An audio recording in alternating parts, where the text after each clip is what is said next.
Today is our fourth Black History Month rally during this month of 2024, and it's our 16th Black History Month rally since February of 2021. I'm not sure whether there are other organizations in Connecticut that have held as many Black History Month rallies as we have during these 4 years. Last week I opened our rally by reflecting on what history is and why it's important. I want to follow up today just briefly on this. And I want to cite the words of one of the American founding fathers, Patrick Henry, who was famous for saying, "Give me liberty or give me death." So he was a liberty guy. He was a thought leader.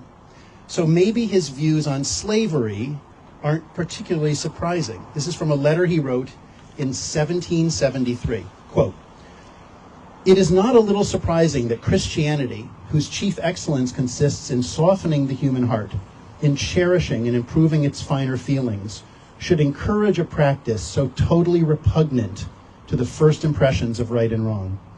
What adds to the wonder is that this abominable practice has been introduced in the most enlightened age.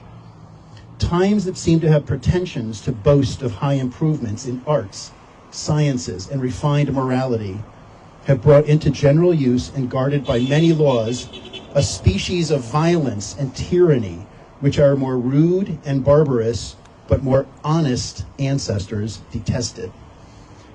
Is it not amazing that at a time when the rights of humanity are defined and understood with precision in a country above all others fond of liberty, that in such an age and such a country we find men professing a religion the most humane, mild, meek, gentle, and generous, adopting a principle as repugnant to humanity as it is inconsistent with the Bible and destructive to liberty?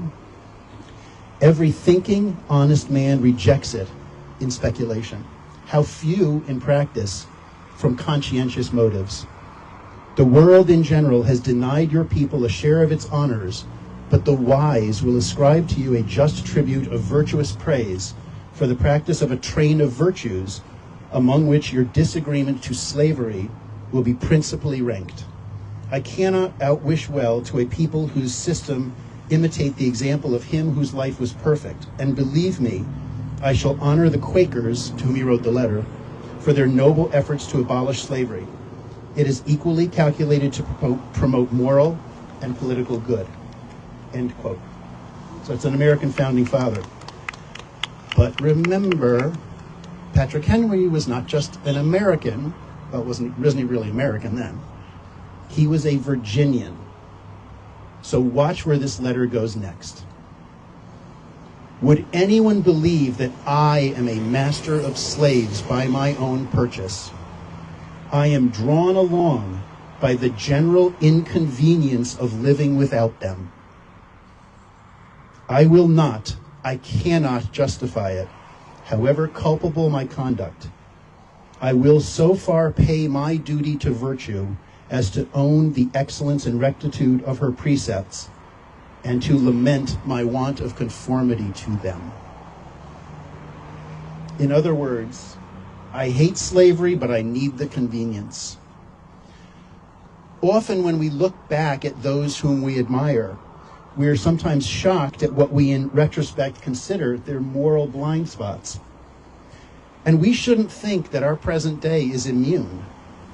What will future generations say about a United States whose concept of life, liberty, and the pursuit of happiness allows for mass shootings of children? And I, who stand up here every week and preach about justice, am also not immune to history. How will my great-great-grandchildren judge me for being a voracious consumer of the convenience of a society which raises animals just to slaughter them for a hamburger? I'm as hypocritical and culpable and as liable to be paying my debt to virtue as was Patrick Henry. So here, for Black History Month, what will future generations of social justice activists at roadside rallies say about an America where the following fact is true? Black babies cost less to adopt. Listen to that again. Black babies cost less to adopt. We fought a civil war. We overcame Jim Crow. We elected a black president. We've seen progress on so many fronts, and yet, black babies cost less to adopt. It's a stunning, horrifying, defining, limiting fact that was discussed on an NPR story in 2013. The cost to adopt a white child, $35,000. The cost to adopt a biracial child, $25,000. The cost to adopt a black child, $18,000. About half of the $35,000 cost to adopt a white child. That's the slaves count as 3/5 of a person of the current age. So this is our last Black History Month rally of 2024.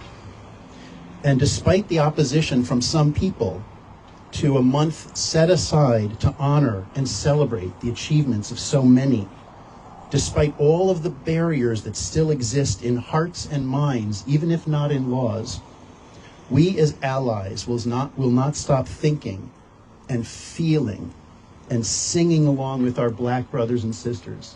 We shall overcome. Thank you.